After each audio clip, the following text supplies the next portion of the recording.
Hello friends, welcome to RTA சமையல். இன்றைக்கி ரொம்பவும் சூப்பரான ஹெல்த்தியான ஒரு ஹெல்த் ட்ரிங்க் தாங்க செஞ்சு காட்ட போகிறேன். இந்த ஹெல்த் ட்ரிங்க் எப்படி செய்கிறது, இதுக்கு என்னென்ன பொருள் தேவைன்னு பார்க்கலாம். எல்லாமே நான் சிறுதானியங்களை வச்சு செஞ்சுருக்கிறேங்க. உடம்புக்கு ரொம்ப நல்லது, சத்தானதும் கூட. எல்லா வகையான சத்துக்களும் இதில் நிறைஞ்சிருக்கு. இது எப்படி செய்யணும்னு பார்க்கலாம். இப்போ நான் ராகி வாங்கி நல்லா கழுவி சுத்தம் பண்ணி நல்லா வெயிலில் காய வச்சு இது நல்லா பொரிய வறுத்து எடுத்துக்கிறேங்க. இதே மாதிரி நம்ம எடுத்துருக்கிற எல்லா சிறுதானியங்களையும் நான் பொரிய வறுத்தெடுத்துக்கிறேங்க. முதல்ல ராகி, ரெண்டாவது வெள்ளைச்சோளம், இதையும் நல்லா பொரிய எடுத்துக்கலாங்க. பாப்கார்ன் மாதிரி பொரிஞ்சு வருவோம். இந்த மாதிரி நம்ம பொரிய வறுத்துக்கணும். கருகு விடக்கூடாது. கருகுன்னு அதோட டேஸ்ட்டு மாறிடும். அடுத்து கம்பு இதே மாதிரி நம்ம போட்டு பொரிய வறுத்து எடுத்துக்கலாம்.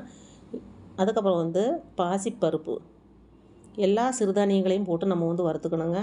தெனை, சோளம், மஞ்சச்சோளம், இது மாதிரி எல்லா வகையான சிறுதானியங்களையும் இந்த மாதிரி நம்ம கொஞ்சம் கொஞ்சமாக கடாயில் சேர்த்து நல்லா பொரிய எடுத்துக்கலாம். உங்களுக்கு எவ்வளவு தேவையோ அந்த அளவுக்கு. கடைசியாக பாதாம், பிஸ்தா, ஏலக்காய் எல்லாமே நல்லா வறுத்து எடுத்துக்கலாம். நிலக்கடலை, இந்த மாதிரி உங்கள்கிட்ட நட்ஸ் வேறு எதெல்லாம் இருக்கோ அதெல்லாம் போட்டுக்கலாங்க. நிறைய போட தேவையில்லை, கொஞ்சமாக போட்டுக்கலாம். கருப்புளுந்து கண்டிப்பாக சேர்த்தணுங்க. இரும்பு சத்து அதிகமாக இருக்குது, உடம்புக்கு வலுவு கொடுக்கும்.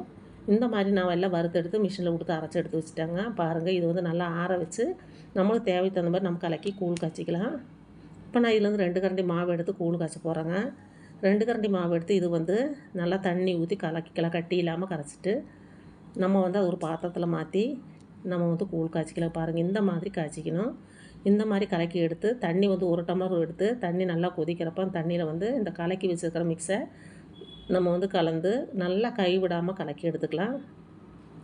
நல்லா இந்த மாதிரி ஒரு கொதி வந்ததையும் பாருங்கள், இந்த மாதிரி வரணும்.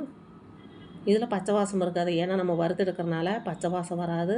இதில் கொஞ்சம் பால் ஊற்றி நம்ம கலக்கிக்கலாம், இல்லை அப்படியே கூட குடிக்கலாம். இனிப்பு, சக்கரை எது வேணாலும் செய்துக்க. உங்களுக்கு இந்த வீடியோ பிடிச்சிருந்தா லைக் பண்ணி, ஷேர் பண்ணி, சப்ஸ்கிரைப் பண்ணி. நன்றி, வணக்கம்.